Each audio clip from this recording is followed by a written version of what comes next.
बिहार देख रहे हैं आप। मैं हूं आपके साथ रुचिका राज। और चलिए खबरों की शुरुआत करते हैं। तो बिहार में भ्रष्ट घूसखोर अफसरों की खैर नहीं है। काली कमाई से महल खड़ा करने वाले अफसर का इलाज शुरू हो गया है। सम्राट सरकार ने भ्रष्ट अधिकारियों के खिलाफ मोर्चा खोल दिया है और भ्रष्टाचार की गंगोत्री में गोते लगा रहे बड़ी मछलियों के साथ छोटी मछलियों का भी शिकार किया जा रहा है। रिपोर्ट आपको दिखाते हैं। बिहार में अब नहीं बचेंगे भ्रष्ट अधिकारी। सम्राट सरकार में घूसखोरों का इलाज। भ्रष्टाचार के खिलाफ सबसे बड़ा प्रहार।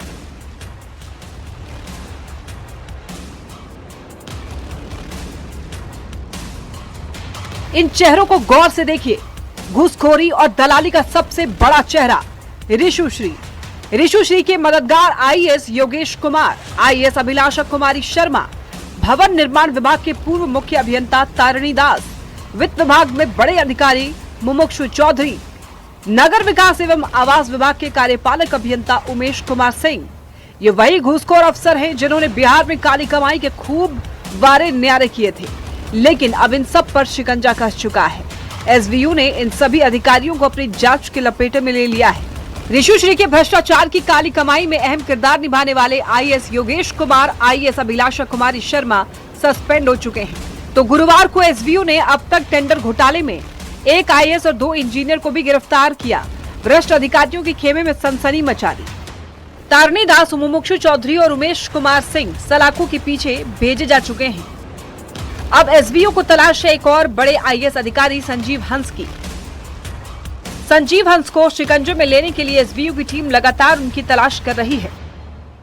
रिशुश्री से अवैध लेन देन के मामले में संजीव हंस का नाम ईडी की जांच में आया था।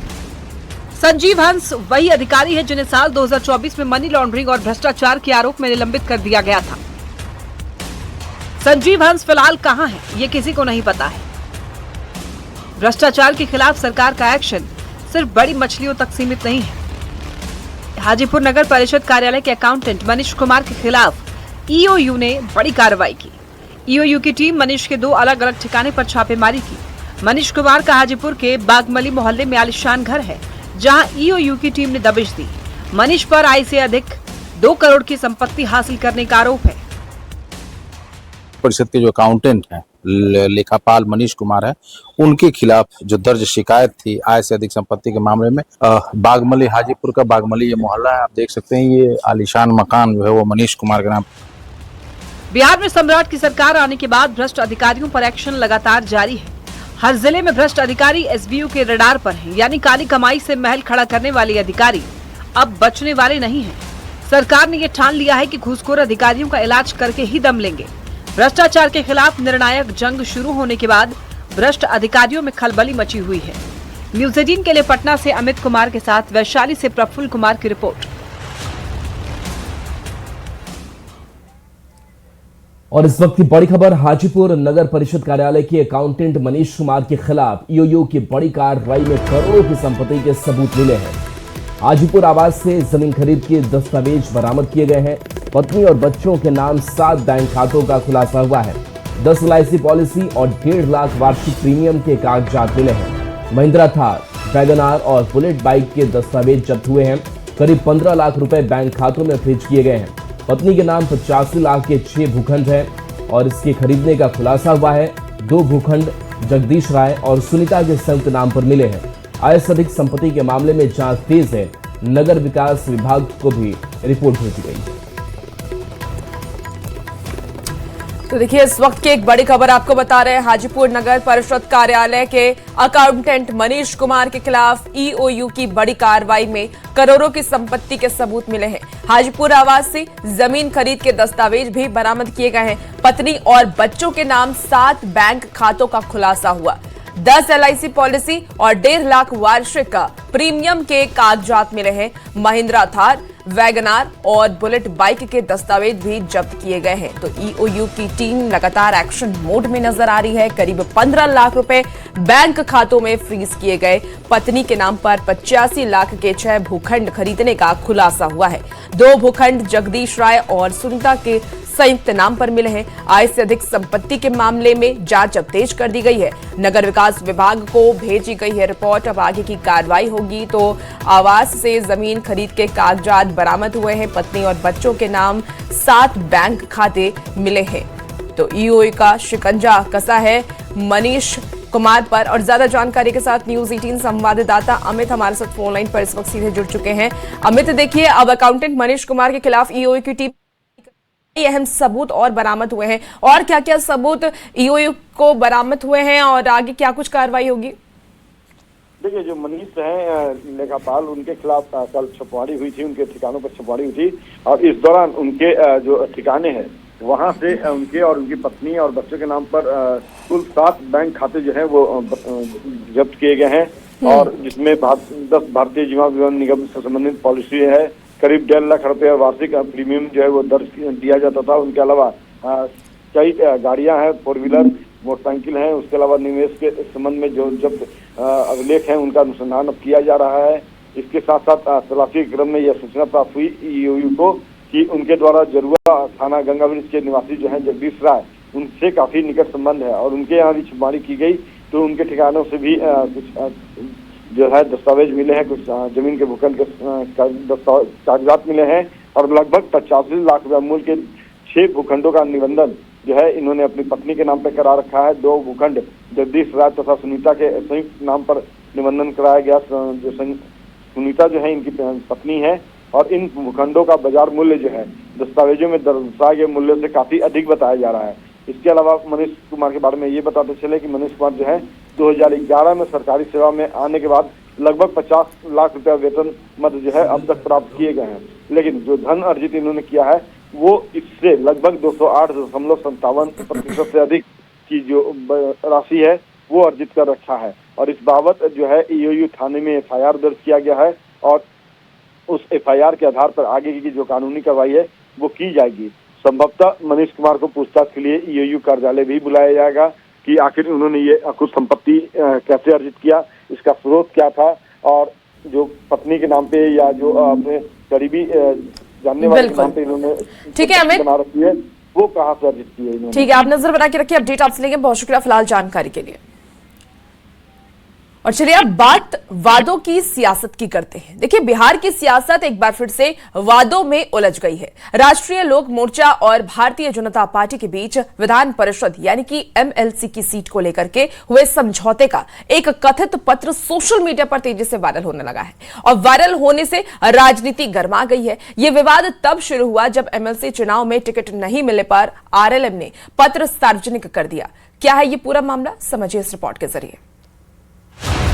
बिहार विधान परिषद चुनाव में सभी 10 उम्मीदवारों के निर्विरोध निर्वाचन के बाद RLM की ओर से वायरल की गई एक चिट्ठी पर सियासत तेज हो गई है। RLM नेताओं ने सोशल मीडिया पर एक पत्र वायरल कर बड़ा दावा किया है। वायरल पत्र के हवाले से दावा किया जा रहा है कि तत्कालीन बिहार बीजेपी अध्यक्ष दिलीप जायसवाल ने चुनाव के दौरान RLM को एक विधान परिषद सीट की हिस्सेदारी देने पर अपनी लिखित सहमति दी थी। RLM प्रमुख उपेंद्र कुशवाहा का कहना है कि बीजेपी की तरफ से इसे लेकर बकायदा प्रेस विज्ञप्ति जारी की गई थी। इस पर एनडीए और बीजेपी को सोचने की जरूरत है। हालांकि बीजेपी में विलय की खबर पर कुशवाहा ने साफ कर दिया कि विलय का कोई सवाल ही नहीं है। देखिए, हमने क्या कहा था, यह तो सार्वजनिक रूप से बीजेपी ने प्रेस विज्ञप्ति जारी करके कहा था। उसी पब्लिक डोमेन में जो चीजें हैं उससे ज्यादा हम इस पर क्या टिप्पणी करेंगे। लेकिन उससे अलग हटकर भी हम बात करें तो विलय का कहाँ प्रश्न उठता है। हमने तो तय किया है कि हमारी पार्टी है, पार्टी रहेगी, हम एनडीए में हैं, एनडीए में रहेंगे। विलय का कोई मामला नहीं। सोशल मीडिया पर RLM का पत्र वायरल होने के मामले पर मंत्री दिलीप जायसवाल की प्रतिक्रिया भी सामने आई। जायसवाल ने कहा है कि विधानसभा चुनाव के दौरान सीटों के हुए बंटवारे के दौरान का ये पत्र है। उपेंद्र कुशवाहा को राज्यसभा तब भेजा गया था, उसके बाद क्या हुआ इसकी जानकारी मुझे नहीं। क्योंकि बीच का जो डेवलपमेंट रहा कि वो बीच में राज्यसभा के सदस्य बने, तो उसके बाद फिर क्या बातें हुई, कहाँ तक बातें हुई, इसके बारे में मैं न चर्चा कर सकता हूँ न बता सकता। बता दें, आरएलएम की तरफ से यह पत्र तब वायरल किया गया जब उपेंद्र कुशवाहा के बेटे और सम्राट कैबिनेट में मंत्री दीपक प्रकाश को हाल ही में घोषित एमएलसी सीट नहीं मिल पाई। दीपक प्रकाश बिना किसी सदन के सदस्य रहते सम्राट कैबिनेट में मंत्री बने थे। एनडीए की ओर से विधान परिषद चुनाव में दीपक प्रकाश को एमएलसी कैंडिडेट नहीं बनाए जाने के बाद उनका मंत्री पद जाना भी तय माना जा रहा है। अब आरएलएम की ओर से बीजेपी पर वादे से मुकरने का आरोप लगाते हुए इस गुप्त समझौते को सार्वजनिक कर दिया गया है, जिस पर सियासत तेज है। दिल्ली से संवाददाता अमितेश सिंह और पटना से रिपोर्टर शैलेंद्र के साथ ब्यूरो रिपोर्ट, न्यूज़ 18। पटना से बड़ी खबर, जहां डिप्टी सीएम को धमकी मिली है। विजेंद्र प्रसाद यादव को धमकी मिली है। 5 जून को कॉल कर अपराधी ने धमकी दी। साइबर अपराधी ने धमकी दी। पार्सल देने के नाम पर साइबर अपराधी की तरफ से धमकी आई है। पहले लगातार 4 कॉल करके पार्सल रिसीव करने को कहा। डिप्टी सीएम विजेंद्र प्रसाद ने कहा कि मैंने कोई सामान पार्सल से नहीं मंगवाया। कॉल करने वाला अपराधी अपशब्द कह रहा था, लेकिन शिकायत साइबर थाने में दर्ज किया गया है। तो देखिए, पटना से आपको इस वक्त की एक बड़ी खबर बता रहे हैं। डिप्टी सीएम को मिली है धमकी। विजेंद्र प्रसाद यादव को धमकी मिली और 5 जून को कॉल कर अपराधी ने धमकी दी। साइबर अपराधी ने धमकी दी है। पार्सल देने के नाम पर साइबर अपराधी ने धमकी दी है।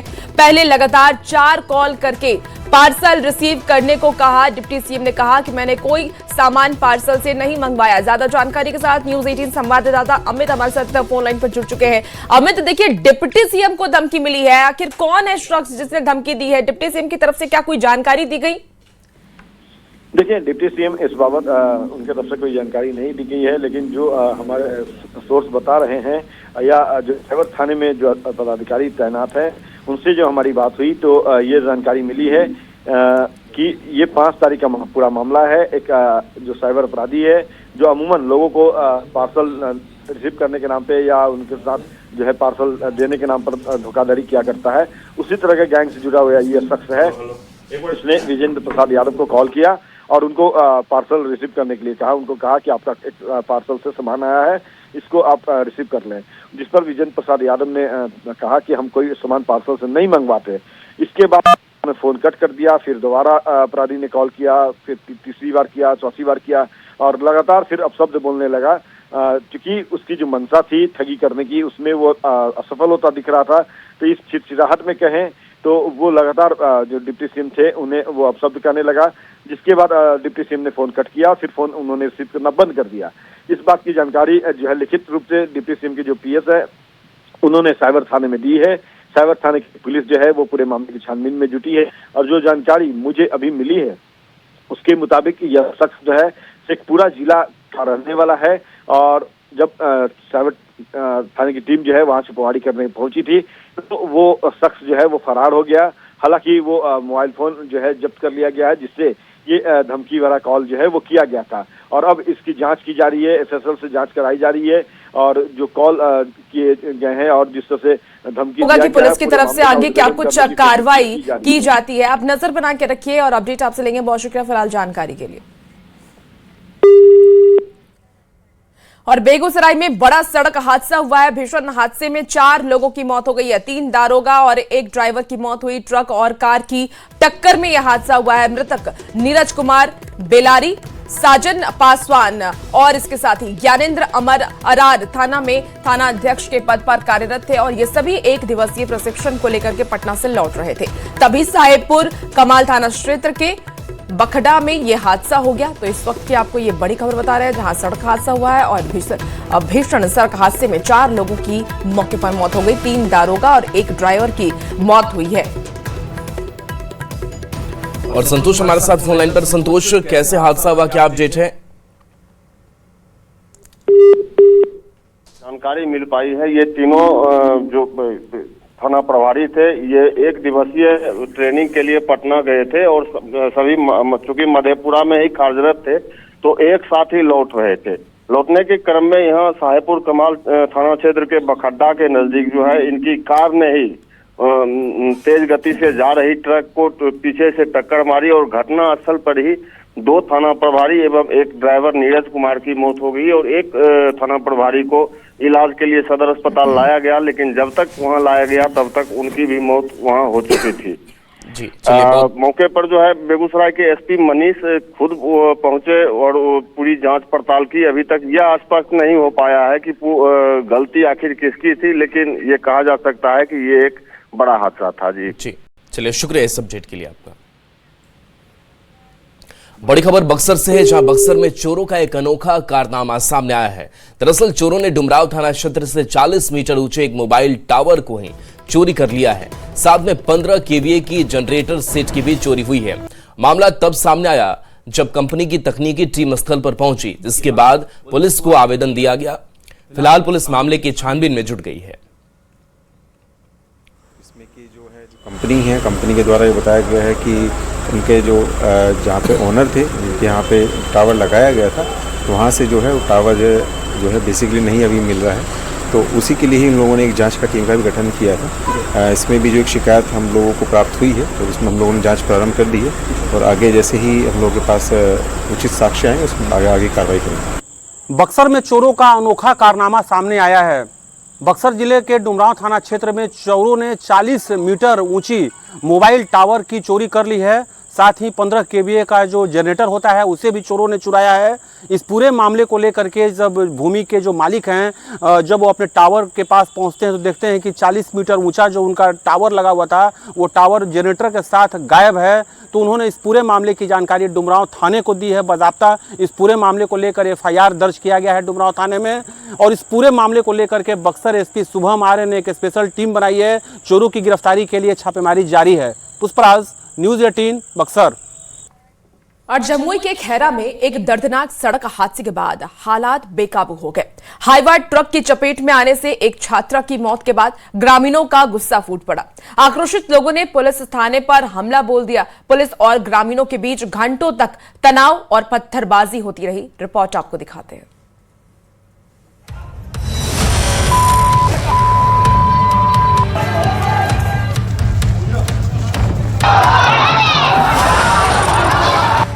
पुलिस पर पत्थर फेंक रही भीड़, उसके जवाब में पुलिस का पलटवार।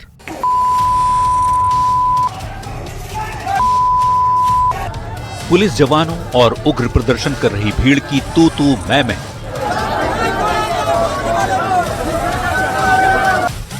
थाने में खड़ी ये टूटी फूटी गाड़ियां, भीड़ और चीख पुकार। ये तस्वीरें कहीं और से नहीं बल्कि जमुई से सामने आई है।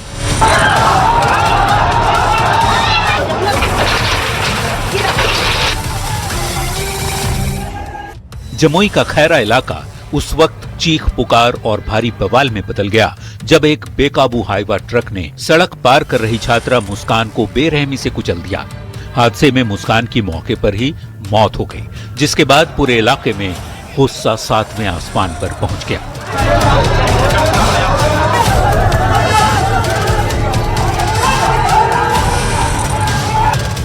हादसे से भड़के ग्रामीणों का गुस्सा सिर्फ ड्राइवर पर ही नहीं बल्कि स्थानीय प्रशासन पर भी फूटा।